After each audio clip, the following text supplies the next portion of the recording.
Hello my dear students, welcome to my channel alpha knowledge box. इस video में आज हम एनसीईआरटी क्लास 6 साइंस के chapter 10 living creatures exploring their characteristics के साथ साथ एनसीईआरटी क्वेश्चन आंसर को डिस्कस करने वाले हैं। अगर अभी तक आपने बाकी के चैप्टर्स की क्वेश्चन आंसर की वीडियोस को नहीं देखा है तो इन सभी वीडियोस की लिंक आपको इसी वीडियो के डिस्क्रिप्शन बॉक्स में मिल जाएगी या फिर चैनल के प्लेलिस्ट साइंस क्लास 6 से आप इन सभी वीडियोस को देख सकते हैं। चैप्टर की हेडिंग है living creatures exploring their characteristics, जिसका अर्थ है जीवित प्राणी और उनकी विशेषताओं की खोज। सभी लिविंग क्रिएचर्स में या लिविंग थिंग्स में बहुत सारी विशेषताएं या कैरेक्टरिस्टिक्स होती हैं, जिसके द्वारा हम ये आइडेंटिफाई करते हैं कि वो चीज़ लिविंग है या नॉन लिविंग। लिविंग ऑर्गेनिज्म में थोड़ी बहुत विशेषताएं ऐसी हैं जो डिफरेंस है, बाकी की सभी में कॉमन है। तो चलिए लिविंग क्रिएचर्स के कैरेक्टरिस्टिक्स अर्थात विशेषताओं को समझते हैं। फर्स्ट कैरेक्टरिस्टिक है न्यूट्रिशन। लिविंग थिंग की मेन कैरेक्टरिस्टिक ये है कि उन्हें न्यूट्रिशन की आवश्यकता होती है। Living things need food, water and air to grow and sustain life. Living things को, जीवित चीज़ों को बढ़ने और जीवन को बनाए रखने के लिए फूड, वाटर और एयर की आवश्यकता होती है। हमारे चारों तरफ जो भी प्लांट्स हैं, एनिमल्स हैं और ह्यूमन बींग्स हैं, सभी लिविंग थिंग्स हैं, सभी को फूड, वाटर और एयर की आवश्यकता होती है लाइफ को सरवाइव करने के लिए, जीवित रहने के लिए। सेकंड है ग्रोथ अर्थात विकास। Living thing increase in size and complexity over time. समय के साथ लिविंग थिंग्स की साइज अर्थात आकार और उसकी जटिलता में विकास होता है। लिविंग थिंग की साइज बड़ी हो जाती है और कॉम्प्लेक्स हो जाती है। ग्रोथ को आप इस तरह से समझ सकते हैं कि जब आप बहुत छोटे थे, आप फूड के लिए केवल दूध लेते थे, आपको केवल मिल्क दिया जाता था क्योंकि आपकी बॉडी पूरी तरह से डेवलप नहीं थी। और धीरे धीरे आपकी बॉडी में बहुत सारे चेंजेस हुए, ग्रोथ हुई। आपने बैठना सीखा और उसके बाद चलना सीखा। आपके इंटरनल पार्ट्स डेवलप हुए, कॉम्प्लेक्स हुए, जिससे आपने डिफरेंट टाइप के फूड को खाना सीखा। आपके टीथ ग्रो हुए।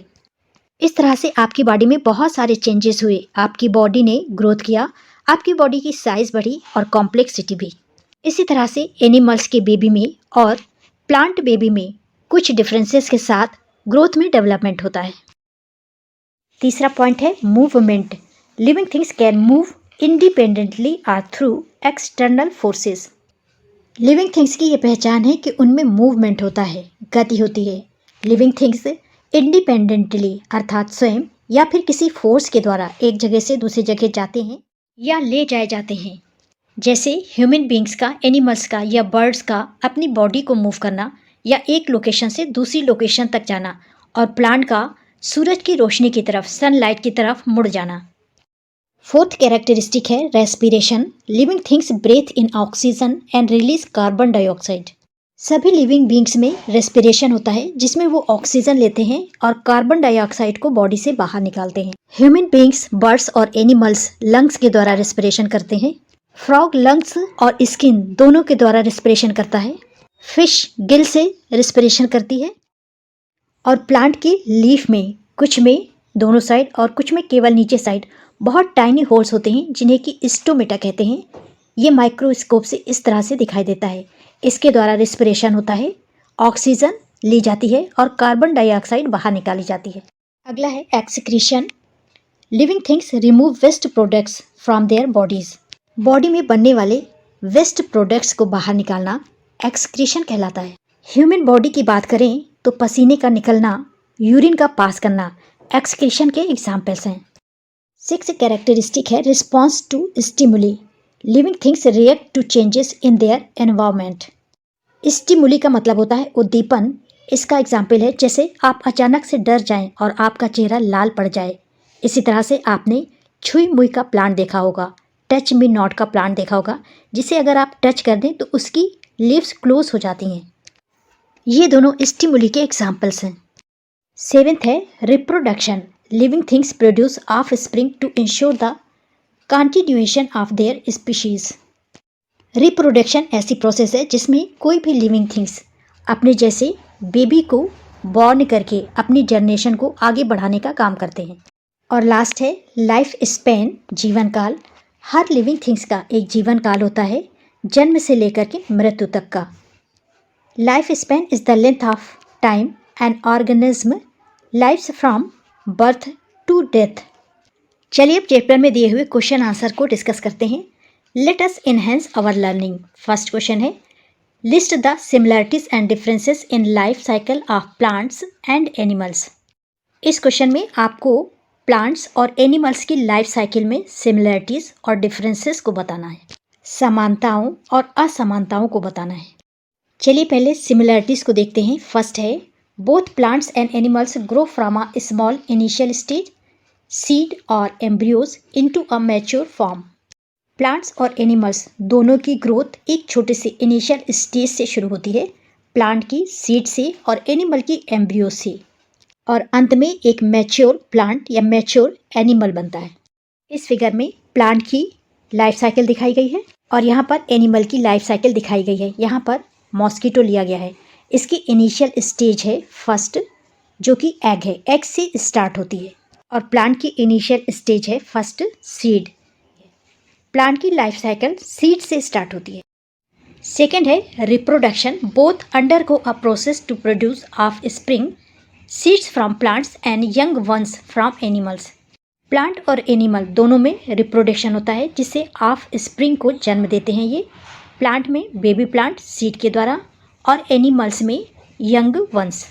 इस तरह से इस सीड के द्वारा छोटे से बेबी प्लांट का जर्मिनेशन होता है और मॉस्किटो में इन एग्स के द्वारा सेकेंड स्टेज में लार्वा का डेवलपमेंट होता है। और तीसरी सिमिलरिटी है development stages, both has distinct stages to development. For example germination, flowering in plants, और एनिमल्स में egg, larva, adult in animals. दोनों में समानता ये है कि अलग अलग डिस्टिंक्ट स्टेजेस को पार करते हुए इनमें डेवलपमेंट होता है। जैसे प्लांट में जर्मिनेशन होता है और प्लांट बड़ा होने के बाद प्लांट में फ्लावर आते हैं। इसी तरह से एनिमल में एग से लार्वा बनता है और लार्वा से एडल्ट एनिमल बन जाता है। डेवलपमेंट को इस पूरी लाइफ साइकिल से समझते हैं। सीड से बेबी प्लांट से इस तरह से प्लांट ग्रो होता है, इसमें न्यू लीव्स आती हैं, प्लांट ग्रो करता है, इसमें फ्लावर आते हैं, फ्लावर में फ्रूट बनते हैं, फ्रूट बनने के बाद इस तरह से सीड बनता है और प्लांट की डेथ हो जाती है। और इस फ्रूट में बनने वाले सीड के द्वारा फिर से न्यू बेबी प्लांट का जर्मिनेशन होता है।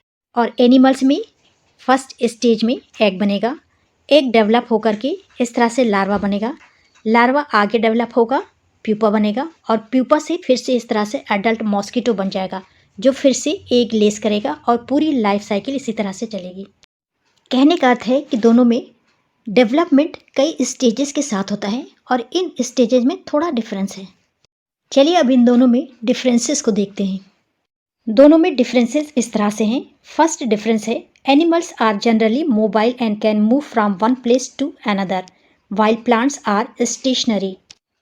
एनिमल्स मोबाइल होते हैं, अर्थात एक लोकेशन से दूसरी लोकेशन पर, एक प्लेस से दूसरी प्लेस तक बड़ी आसानी से मूव कर सकते हैं, लेग्स की हेल्प से या विंग्स की हेल्प से। जबकि प्लांट स्टेशनरी होते हैं, अर्थात एक ही जगह पर होते हैं जहाँ पर उनको लगाया जाता है, प्लांट मूव नहीं कर सकते। सेकेंड डिफरेंस है, while both respire the mechanism differ, animals use lungs और गिल्स, प्लांट यूज स्टोमेटा। दोनों ही रेस्पिरेशन करते हैं लेकिन इनका मैकेनिज्म अलग होता है। एनिमल्स लंग्स के द्वारा या गिल्स के द्वारा रेस्पिरेशन करते हैं, जबकि प्लांट स्टोमेटा के द्वारा रेस्पिरेशन करते हैं। तीसरा डिफरेंस है, animals have specialised organs for reproduction while plants use flowers. Animals की बॉडी में रिप्रोडक्शन के लिए स्पेशल टाइप के ऑर्गन्स होते हैं, जबकि प्लांट में रिप्रोडक्शन फ्लावर्स के द्वारा होता है। और लास्ट डिफरेंस है, plants exhibit intermediate growth, can grow throughout their life, while animals have determinate growth, stop growing after reaching maturity. Plant अपनी पूरी लाइफ में ग्रोथ करते रहते हैं, बढ़ते रहते हैं, जबकि एनिमल्स की ग्रोथ डिटरमाइंड होती है, अर्थात इनकी ग्रोथ मैच्योरिटी तक पहुंचने पर रुक जाती है। क्वेश्चन नंबर सेकेंड है, the table on the next page shows some data.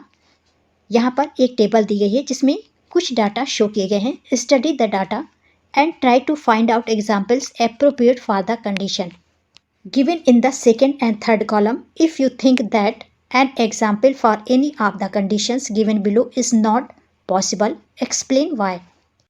Table के फर्स्ट कॉलम में है सीरियल नंबर, सेकंड पर है डस इट ग्रो, क्या ये ग्रो होता है। थर्ड पर है डस इट रिस्पायर, क्या ये सांस लेता है। अगला यहाँ पर आपको एग्जाम्पल लिखना है और इसके लिए यहाँ पर जो भी पूछा गया है रिमार्क भी लिखना है। यहाँ पर पहला एग्जाम्पल आपको ऐसा लिखना है जो ग्रो भी नहीं होता और सांस भी नहीं लेता, और इसके लिए रिमार्क लिखना है। सेकंड पर जो ग्रो नहीं होता लेकिन सांस लेता है। थर्ड पर जो ग्रो होता है सांस नहीं लेता, और लास्ट पर ग्रो भी होता है और सांस भी लेता है। यहाँ पर फर्स्ट पर एग्जाम्पल मैंने स्टोन लिखा है, यहाँ पर आप किसी भी मेटल का नाम लिख सकते हैं, किसी भी नॉन लिविंग थिंग्स का, क्योंकि ना तो ये ग्रो करेगी और ना ही सांस लेगी। रिमार्क में आप लिखेंगे non living things does not grow और रिस्पायर। सेकेंड एग्जाम्पल में आप वायरस लिख सकते हैं, क्योंकि ये ग्रो नहीं करती लेकिन सांस लेती है। वायरस को लिविंग थिंग्स और नॉन लिविंग थिंग्स के बीच की कड़ी मानी गई है। जब ये होस्ट के सेल्स के बाहर होती है, अर्थात बॉडी के बाहर होती है, तो ये नॉन लिविंग थिंग्स है, लेकिन जब एंटर करती है तो ये लिविंग थिंग्स है, क्योंकि ये रिस्पायर करती है। Viruses are non living outside host cells but respire in host. Most biologist इसे नॉन लिविंग थिंग्स ही मानते हैं। अगला एग्जाम्पल्स है क्रिस्टल्स का, यहाँ पर आप सॉल्ट लिख सकते हैं। ये ग्रो होता है, रिस्पायर नहीं करता है। रिमार्क में आप लिखेंगे non livings can grow by एक्यूमुलेशंस। और फोर्थ में आपको ऐसे एग्जाम्पल्स लिखने हैं जो ग्रोथ भी करती हैं और जिनमें रेस्पिरेशन भी होता है। यहाँ पर आप example human beings, plant, animals सभी लिख सकते हैं, और रिमार्क में आप लिखेंगे लिविंग बींग्स। तो ये थी चैप्टर की पार्ट 1 वीडियो। पार्ट 2 वीडियो को क्वेश्चन नंबर 3 से स्टार्ट करेंगे। This is the end of video. Thanks for watching.